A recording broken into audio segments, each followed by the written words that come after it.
Hi hello people, welcome back to our channel. మన ఛానల్ని ఇంకా ఎవరైనా కొత్తగా చూస్తున్న వాళ్ళైతే ఖచ్చితంగా మన ఛానల్ని సబ్స్క్రైబ్ చేసుకోండి. దాంతోపాటు చిన్న లైక్ ఇవ్వడం మాత్రం అస్సలు మర్చిపోకండి. ఈరోజు మన టాపిక్లోకి వెళ్ళిపోదాం. ఇంకా పద్మా ప్రభాకర్ మాటలకు చిన్నగా నవ్వి, వర్షం తగ్గేలా లేదండి, అక్కకి ఫోన్ చేసి పిల్లలు ఈరోజు ఇక్కడే ఉంటారులే అని చెప్తాను అని అంది. ఆ పని చేయి ముందు, ఇంత వర్షం తగ్గినా చలిగాలి వస్తుంది, ఇంత గాలిలో వెళ్ళాల్సిన అవసరం ఏముంది అని అన్నాడు ప్రభాకర్. అవును అని ఫోన్ తీసుకొని అక్కకి ఫోన్ చేసింది. సర్లే పద్మ, ఉండనివ్వు, మీ బావగారికి అత్తయ్యకు నేను చెప్తానులే అని అంది సునంద. కోడలు ఫోన్ మాట్లాడడం విన్న శకుంతల ఏమైంది అని అడిగింది గంభీరంగా. అత్తయ్య, పిల్లలు పద్మ వాళ్ళ ఇంట్లో ఉంటారంట, వర్షం పడుతుంది కదా, ఈ రోజుకి అక్కడే ఉంటారు అని అంటుంది అని అంది సునంద. సర్లే, వర్షం పెద్దది అవుతుంది, ఉండనివ్వు అని అంది శకుంతల. ఇంటికి వెళ్ళిన సుహాన విరాట్ మాట్లాడిన దాని గురించి తీవ్రంగా ఆలోచించడం మొదలుపెట్టింది. కూతురు అంతలా ఆలోచించడం చూసి, ఈ పిల్లేంటి తెగ ఆలోచించేస్తుంది, మళ్ళీ ఏం దిక్కుమాలిన ప్లాన్ వేసి అందులో నన్ను ఇరికించి చంపుతుందో అని అనుకుంటుంది రేవతి. మెల్లగా కూతురు దగ్గరకు వచ్చి భుజం మీద చెయ్యి వేసింది. అంతే, సుహాన దడుచుకొని ఇంతెత్తున ఎగిరిపడి కెవ్వుమని కేక వేసింది. అయ్యో, నేనేనే అని అంది రేవతి కూతురి అరుపులకు అదిరిపడి. మమ్మీ, నీకెన్నిసార్లు చెప్పాను ఇలా సైలెంట్గా వచ్చి చేతులు వేసి దడిపించొద్దు అని, వచ్చేటప్పుడు ఏదైనా మాట్లాడుకుంటూ రావచ్చు కదా అని అంది సుహాన కోపంగా రేవతి వైపు చూసి. నా కూతురు ఇంత పిరికిగొడ్డు అని నాకు ఇప్పుడే కదే తెలిసింది అని అంది రేవతి వెటకారంగా. ఆపుతావా నీ వెటకారం అని అంది సుహాన సీరియస్గా. ఆపుతాను, కానీ ఏంటి ఏదో బాగా ఆలోచించేస్తున్నావు, దేని గురించో అని అడిగింది సాగదీస్తూ. విరాట్ గురించి మమ్మీకి చెప్పాలా వద్దా? చెప్తే అమ్మమ్మకి తెలిస్తే ఏం చేస్తుందో అని భయపడి చచ్చిపోతుంది. నన్ను కూడా విరాట్తో కలవనివ్వకపోతే? ఓ నో, ఈ విషయం ఈవిడికి చెప్పకపోవడం బెటర్ అని అనుకుంటుంది సుహాన మనసులో. మాట్లాడకుండా అలా గుడ్లు మిటకరించి చేసుకొని చూస్తావేమే అని అంది రేవతి కూతురి వైపు చూసి. ఏం లేదులే మమ్మీ, కాలేజీలో ఫ్రెండ్స్ గురించిలే అని అంది సుహాన మాట తిప్పేస్తూ. కాలేజ్ విషయాలా? నేను ఇంకా కొంపలో కుంపటి పెట్టి ప్లాన్ ఏదైనా వేస్తున్నావేమో అని భయపడి చచ్చాను. నువ్వు ఇప్పట్లో అలాంటివేమీ చేయకమ్మా, మన టైం అసలే బాగోలేదు, ఏది చేసినా బెడిసి కొడుతుంది. మా అమ్మ కూడా ఈ మధ్య నా మీద విరుచుకు పడిపోతుంది, కోడళ్ళని మనవరాలని ఒక్క మాట అన్నా తినేసేలా చూస్తుంది అని అంది రేవతి. అవును, అమ్మమ్మకి ఈ మధ్య వదిన మీద కాస్త ప్రేమ ఎక్కువే అయ్యింది. తను కడుపుతో ఉంటే వీళ్ళంతా నొప్పులు పడుతున్నారు అని లోపల తిట్టుకొని, అలాంటిదేం లేదు మమ్మీ, నువ్వు అనవసరంగా భయపడిపోకు, వెళ్ళి భోజనం చేసి పడుకో, కొంచెం తేలిగ్గా తిను అని చెప్పింది సుహాన. ఆ మాట వినగానే రేవతి కూతురి వైపు కోపంగా చూసి, ఆ రోజేదో అయ్యింది, అందరి కళ్ళు నా తిండి మీదే పడ్డాయి, చివరికి నీకు కూడా అలసైపోయాను అని తిట్టుకుంటూ అక్కడి నుంచి వెళ్ళిపోయింది. పెద్దబాబు పుణ్యమా అని మీ అత్త హాస్పిటల్లో పడడంతో 4 రోజులు నిన్ను కంటితో చూసుకొని కావాల్సినవి చేసి పెట్టే భాగ్యం దొరికింది. మంచం మీద నుంచి లేచిందిగా, మళ్ళీ వెళ్దాం అని ప్రయాణం మొదలు పెడుతుందేమో అని అంది గిరిజ రాధా వైపు చూసి.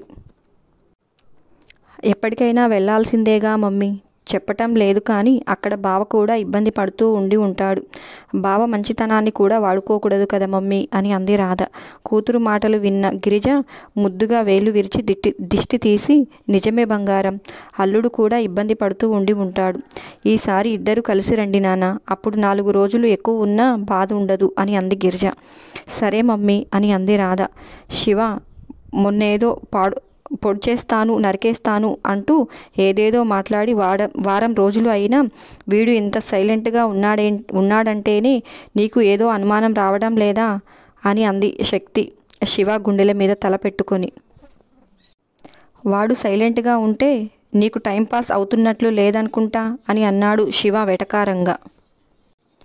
లేకపోతే ఏంటే, ఈ టైంలో వాడి గురించి ఎందుకు, నీకు తెలుసు కదా, వాడి పేరు వింటేనే నాకు ఇరిటేషన్ వస్తుంది అని అన్నాడు శివ చిరాగ్గా మొహం పెట్టి. తెలుసనుకో, వాడు సైలెంట్గా ఉంటే ఏం చేసి చస్తాడో అని నా భయం, నాది బాబు అని అంది శక్తి. వాడి ఉడత ఊపులకు నేను భయపడనని వాడికి తెలుసు, కానీ పెళ్ళానివి నీకు మాత్రం తెలియట్లేదు, అదే నా బాధ అని అన్నాడు శివ శక్తి వైపు చూసి.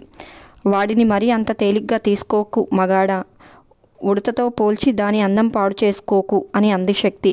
హహహ, అలా అంటావా, అయితే సరే, గుంటనక్క అయితే ఓకేనా అని అన్నాడు శివ నవ్వుతూ శక్తిని దగ్గరకు తీసుకుంటూ. ఓకే ఓకే అని అంది శక్తి.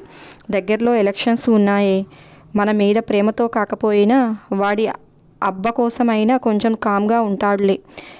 ఏది చేసినా పబ్లిక్గా చేయడు, పబ్లిక్ ఇష్యూ అయ్యే పనులు చేయడు. మన జోలికి వస్తే అది జిల్లా వార్తల్లో ఉంటుంది అని వాడికి మిల్ విషయంలో అర్థమై ఉంటుందిలే. సో నువ్వు వాడి గురించి ఆలోచించడం మానేసి ఎదురుగా ఉన్న పతిదేవుడి గురించి ఆలోచించు అని అన్నాడు శివ శక్తి వేళ్లలో తన వేళ్ళు ఉంచి. లేచిన దగ్గర నుంచి పడుకునే వరకు నీ గురించి ఆలోచించటమే జీవితం అయిపోయిందిగా బాబు, ఇంకేం ఆలోచించాలి అని అడిగింది శక్తి పైకి లేచి కూర్చొని. అంటే నిద్రలో నన్ను వదిలేస్తావా అని అడిగాడు శివ సీరియస్గా శక్తి వైపు చూసి. ఆ మాట వినగానే హహహ, నువ్వు నీ ఓవర్ యాక్షన్ అని అంది శక్తి నవ్వుతూ. హహహ, ఓవర్ యాక్షన్ కాదే, నిజంగానే అడుగుతున్నాను అని అంటూ, సర్లే పద భోజనం చేద్దాం, నాకు ఆకలి అవుతుంది అన్నాడు శివ. ఆ రకంగా గంతులు వేసి అల్లరి చేస్తే ఆకలి అవ్వక ఏమవుతుందిలే పద అని అంది శక్తి నవ్వుతూ. ఇద్దరూ భోజనం చేసి వచ్చి పడుకున్నారు. సుహానా రాత్రంతా బాగా ఆలోచించి ఉదయం లేవగానే విరాట్కి ఫోన్ చేసింది. ఉదయాన్నే లేచి వర్కౌట్స్ చేస్తున్న విరాట్ ఫోన్ లిఫ్ట్ చేసి హలో అన్నాడు. నేను అని అంది సుహానా కొంచెం పొగరుగా. ఆ మాట విన్న విరాట్ ఒక సెకండ్ ఫోన్ చెవి దగ్గర నుంచి తీసి నెంబర్ చూసి ఓహోహో, ఏంటి ఇంత ఉదయాన్నే గుర్తొచ్చాము అని అన్నాడు. నిన్న మీరు చెప్పిన దాని గురించి బాగా ఆలోచించాను, మీతో ఒకసారి పర్సనల్గా మాట్లాడాలి అని అంది సుహానా. ఆ మాట వినగానే తన ప్లాన్ సక్సెస్ అయి సుహానా తన బుట్టలో పడిందని అర్థమై ఒక రకమైన విజయం దసరా హసం మొహం మీద మెరిసి తలుక్కుమంది. ఎక్కడ కలుద్దాం అని అడిగాడు విరాట్. నేను ఇంకా ఆలోచించుకోలేదు అని అంది సుహానా. పబ్లిక్ ప్లేస్లో కలవటానికి కుదరదు, ఎందుకంటే అందరి కళ్ళు పడటం నాకు ఇష్టం ఉండదు అని అన్నాడు విరాట్. నాకు కూడా సేమ్ ప్రాబ్లం, మా ఫ్యామిలీని అందరూ గుర్తుపడతారు, ఎవరన్నా ఈ విషయం మా అమ్మమ్మకి చెప్తే నన్ను చంపేస్తుంది అని అంది సుహానా. ఓకే ఓకే, మీ ఊరి నుంచి వచ్చేటప్పుడు దారిలో మా తోట ఉంది, మెయిన్ రోడ్ నుంచి లిఫ్ట్ తీసుకొని అక్కడ వెయిట్ చేస్తూ ఉండు, నేను వచ్చేస్తాను అని చెప్పాడు విరాట్. త్వరగా రా, నాకు వెయిటింగ్ నచ్చదు అని అంది సుహానా పొగరుగా. ఆ మాటలు వినగానే విరాట్కి కూడా సుహానా మీద కాలింది. కానీ ఇప్పుడు తనతో పని ఉండడంతో ఏం మాట్లాడకుండా సరే అన్నాడు. అనుకున్నట్లుగా సుహానా తోటకి వెళ్ళగానే విరాట్ వచ్చేశాడు. ఇద్దరు ఒకరిని ఒకరు చూసుకొని మన ఇద్దరి టార్గెట్ ఒకరే అయినప్పుడు విడివిడిగా ప్రయత్నించడం ఎందుకు, అందుకే ఇకపై ఏది చేసినా కలిసే చేద్దాం అని అన్నాడు విరాట్. అసలేం చేద్దాం అనుకుంటున్నావు అని అడిగింది సుహానా విరాట్ వైపు చూసి. నిన్ను పెళ్లి చేసుకుందాం అని అనుకుంటున్నాను అని అన్నాడు విరాట్ సుహానా వైపు చూసి. ఆ మాట వినగానే సుహానా ఒక్కసారిగా వాట్ అని అరిచింది. హా, మరీ అంత ఆశ్చర్యపోకు, నువ్వు విన్నది నిజమే, నేను నిన్ను పెళ్లి చేసుకుందాం అని అనుకుంటున్నాను, అప్పుడే కదా ఆ శక్తికి రోజు నరకం చూపించగలను అన్నాడు విరాట్. నీకేమన్నా పిచ్చా, నాకు అదంటే కోపమే, అలా అని నా లైఫ్ స్పాయిల్ చేసుకొని మరి దాన్ని సాధించే అంత పిచ్చి దాన్ని కాదు. అది సంతోషంగా ఉంటే నేను భరించలేను, అది నిజమే అనుకో, అలా అని నా జీవితంలో నిప్పులు పోసుకోలేను కదా అని అంది సుహానా. అంటే నన్ను పెళ్లి చేసుకుని నీ జీవితం స్పాయిల్ అయిపోతుందా అని అంటూ సుహానా మీదకు వెళ్ళాడు విరాట్. విరాట్ అలా మీదకు వస్తూ ఉండడంతో సుహానా తెలివిగా మాట మార్చి, అది కాదు విరాట్, ఏ అమ్మాయి అయినా తనని ప్రేమించే వాడిని చేసుకోవాలి అని అనుకుంటుంది, కానీ ఎవరి మీదో పగతో ఉన్నవాడికి తన జీవితంలోకి వచ్చే అవకాశం ఇవ్వదు కదా, అలా అని అన్నాను అని అంది నెమ్మదిగా. శక్తి మీద పగ సాధించడమే నా జీవిత లక్ష్యం కాదు, నాకు ఇంకా చాలా గోల్స్ ఉన్నాయి, నా బిజినెస్, పొలిటికల్ కెరియర్ ఇవన్నీ కూడా చూసుకోవాలి కదా, ఆలోచించు, మీ బావకి పెళ్ళైపోయింది, నువ్వు ఎన్ని డుంకాలు వేసినా శక్తిని బాధ పెట్టగలవేమో, కానీ కంప్లీట్గా శివ లైఫ్ నుంచి శక్తిని తీసేయలేవు. ఒకవేళ అలాంటి ఖతర్నాక్ ప్లాన్లు ఏమన్నా చేసి నువ్వు అందులో సక్సెస్ అయినా నీకు పెద్దగా ఒరిగేదేం లేదు, ఎందుకంటే శక్తి పోతే వాడు పిచ్చోడైపోతాడు, అంతేకాని నిన్ను పెళ్లి చేసుకోడు. వాడు నాకు అస్సలు నచ్చడు. మనకు నచ్చరని నిజాలు అబద్ధాలు అవి అయిపోవు కదా. వాడి కళ్ళల్లో కనిపిస్తుంది శక్తి అంటే వాడికి ఎంత పిచ్చి ప్రేమో. ఇప్పుడు ఆలోచించు, వాడిని చేసుకొని సెకండ్ వైఫ్గా జీవితాంతం ఏడుస్తూ బ్రతుకుతావో, నన్ను చేసుకొని నా సామ్రాజ్యానికి మహారాణివి అవుతావు. ఇప్పటికిప్పుడే నీ నిర్ణయం చెప్పమని నేను బలవంతం చేయను. నీ ఇష్టం వచ్చినంత సమయం తీసుకొని ఏ విషయము నాకు సాయంత్రం లోపు కాల్ చేసి చెప్పు. ఎందుకంటే నాకు కూడా వెయిటింగ్ నచ్చదు అని అన్నాడు విరాట్. అన్నట్లు చెప్పటం మర్చిపోయాను. ఇది ఒక ప్రపోజల్ మాత్రమే. ఇందులో నీ నిర్ణయం అవును అయినా కాదు అయినా మన డీల్ కంటిన్యూ అవుతూనే ఉంటుంది. ఇంతకీ మీ బావ ఆ శక్తి ఏం చేస్తున్నారో నీకు తెలుసా అని అడిగాడు విరాట్. అప్పటి వరకు విరాట్ చెప్పిన దానికే సగం మైండ్ పోయింది సుహానాకి. మెల్లిగా తేరుకొని ఏం చేస్తున్నారు అని అడిగింది విరాట్ వైపు చూసి. మీ అమ్మమ్మ వాళ్ళ పుట్టింటి వాళ్ళని మీ అమ్మమ్మని కలపటానికి ఏవేవో ప్లాన్స్ చేస్తున్నారు. ఒకవేళ అవి గనుక సక్సెస్ అయి వాళ్ళంతా ఒకటయ్యారనుకో, అప్పుడు అందరూ వాళ్ళని నెత్తిన పెట్టుకుంటారు. నువ్వు కూరలో కరివేపాకువి అయిపోతావు. నా భార్యలాగా నలుగురిలో హుందాగా ఉంటావు, లేదా ఇలాగే పిడత కింద పప్పులాగా బావిలో కప్పలాగా ఉండిపోతావు. నువ్వే నిర్ణయించుకో. నేనేమి నిన్ను బలవంతం చేయను అని అక్కడి నుంచి వెళ్ళిపోయాడు. ముందు మాటలకే సగం మతి చెడిపోయిన సుహానాకి తర్వాత చెప్పిన మాటలకి పూర్తిగా పోయి కళ్ళు తిరగటం మొదలైంది. ఇద్దరూ ఏదో చేస్తున్నారని ముందు నుంచి తనకు అనుమానంగానే ఉంది, కానీ మరీ ఇంత పెద్ద పెద్ద ప్లాన్లలో ఉన్నారని తెలుసుకోలేకపోయింది. విరాట్ చెప్పింది నిజమైతే ఇంట్లో తన పొజిషన్ ఏంటి? అప్పటికే అమ్మమ్మ వాళ్ళు ఆడించినట్టల్లా ఆడుతుంది. తన వాళ్ళతో తనని కలిపేస్తే అప్పుడు ఇంకా నెత్తినెక్కించుకుంటుంది. అది ఎవరన్నా బకరాని తెచ్చి వాడికిచ్చి నన్ను పెళ్ళి చేయమంటే ముందు వెనక చూసుకోకుండా అనేస్తుంది. నో, అలా జరగటానికి వీల్లేదు. నా లైఫ్ గురించి డెసిషన్స్ నేనే తీసుకోవాలి. అలా కాదని అదెవరు నా లైఫ్ని డిసైడ్ చేయడానికి అని ఏవేవో ఊహించుకుంది సుహానా. ఇప్పుడు ఏం చేయాలి? అయినా ఈ విరాట్ ఏంటి ఇంత సడన్గా పెళ్ళి అంటున్నాడు అని తన గురించి ఆలోచించడం మొదలుపెట్టింది. అందంగానే ఉన్నాడు, చదువుకున్నాడు, ఆస్తి అంతస్తుల్లోనూ మాకు సరిపోతాడు. ఇంకా పాలిటిక్స్ బ్యాక్గ్రౌండ్ కూడా ఉంది. అలాంటప్పుడు వీణ్ణి చేసుకుంటే తప్పేముంది? బావని కాదనుకున్నాను కాబట్టి బయట సంబంధాలు చూసేటప్పుడు వీడికంటే మంచి సంబంధం వస్తుందా? పైగా వీడికి నా గురించి అన్నీ బాగా తెలుసు. నటించాల్సిన అవసరం కూడా ఉండదు. కానీ వీడితో పెళ్ళి అంటే ఇంట్లో వాళ్ళు చచ్చినా ఒప్పుకోరు. మిల్ విషయంలో, శక్తి విషయంలో వీళ్ళు చేసిన పనికి ఇంట్లో అందరికీ వీళ్ళన్నా వీళ్ళ ఫ్యామిలీ అన్నా కోపం, అసహ్యం మొదలయ్యాయి. ఇప్పుడు నేనేం చేయాలి అని అనుకుంటుంది మనసులో. శివ, ఈరోజు నేను కాలేజీకి వెళ్ళాలి బంగారం. పొద్దున సంధ్య ఫోన్ చేసింది. నా అటెండెన్స్ తగ్గింది అని ప్రిన్సిపల్ గొడవ చేశారంట అని అంది శక్తి. అవునా అని మరి నువ్వు రాకుండా నేనొక్కనే వెళ్ళి ఏం చెయ్యనే అని అడిగాడు శివ. ఉందిగా నీ మరదలు, పోయి ముద్దులు పెట్టించుకో అని అంది శక్తి వెటకారంగా. అవును కదా, ఆ విషయం నువ్వు చెప్పే వరకు మర్చిపోయాను. అది 2 రోజుల్లో వెళ్ళిపోతుంది.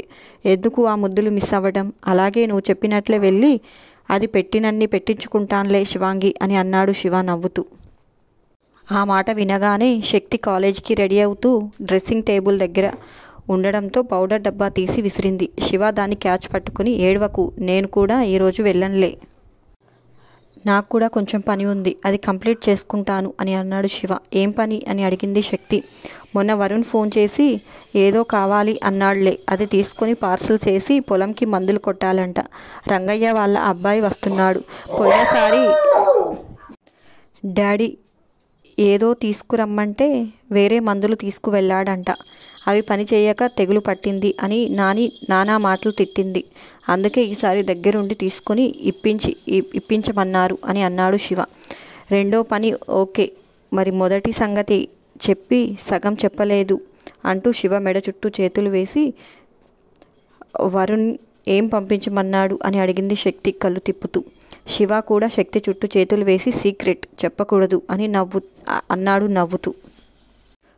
నాకు కూడా చెప్పవా అని అంది శక్తి శివ మీద పడి అల్లరి చేస్తూ. అస్సలు చెప్పకూడదే నీకు చెప్తే ఊరంతా చెప్పినట్లే అని అన్నాడు శివ నవ్వుతూ. చీచి, ఇంతేనా నువ్వు నన్ను అర్థం చేసుకుంది? పో శివ, నేను నీతో మాట్లాడను అని అంది శక్తి. రాత్రి వరకు మాట్లాడకే శివాంకి, అప్పుడే నా పనులు ఫట్ ఫట్ మని కంప్లీట్ అయిపోతాయి. రాత్రికి వచ్చి నేనే మాట్లాడుతానులే అని అన్నాడు శివ నవ్వుతూ. హెహెహే అంటూ కోపంగా కిందికి వెళ్ళిపోయింది శక్తి. శక్తి వెళ్తున్న వైపే చూస్తూ నవ్వుతూ నిలబడ్డాడు శివ. ఇప్పుడు వాడేమి అడిగాడో, నేనేం పంపిస్తున్నానో తెలియక జుట్టు పెట్టుకొని దీని తోకకి ఫోన్ చేసి చెప్తుంది. అది తిండి మానేసి మా వాడి బుర్ర తినడం మొదలు పెడుతుంది. ఆహాహా, తమ్ముడు వరుణ్ బాబు, నువ్వు అయిపోయావురా, ఫినిష్. వద్దురా, అది నా ఫేవరెట్ షర్టు అంటే చెప్పా పెట్టకుండా తీసుకుపోయిందే కాకుండా నా షర్ట్ వేసుకొని ఫోర్స్గా సెల్ఫీలు దిగి నాకే పంపించి నా దగ్గరే స్టిల్స్ ఇస్తావా? ఇక్కడ నీ అన్నరా శివ ది గ్రేట్ అంటూ కాలర్ వెగరేసి, ఇంకా చచ్చావు పో, ఆ ప్రియా దెయ్యం చేతి నుండి నువ్వు కాపాడుకో అని అన్నాడు శివ ఫోన్లో తన తమ్ముడి పిక్స్ చూసి కళ్ళెగరేస్తూ. అంతేనండి ఈ రోజుటికి వీడియో. నచ్చిందా? నచ్చితే చిన్న లైక్ చేయడం మాత్రం అస్సలు మర్చిపోకండి. దాంతోపాటు మీ ఫ్రెండ్స్ అండ్ ఫ్యామిలీకి షేర్ చేయడం కూడా మర్చిపోకండి. ఉంటాను, మరొక టాపిక్తో మీ ముందుకు వస్తాను. అంతవరకు ఉంటాను. Bye bye.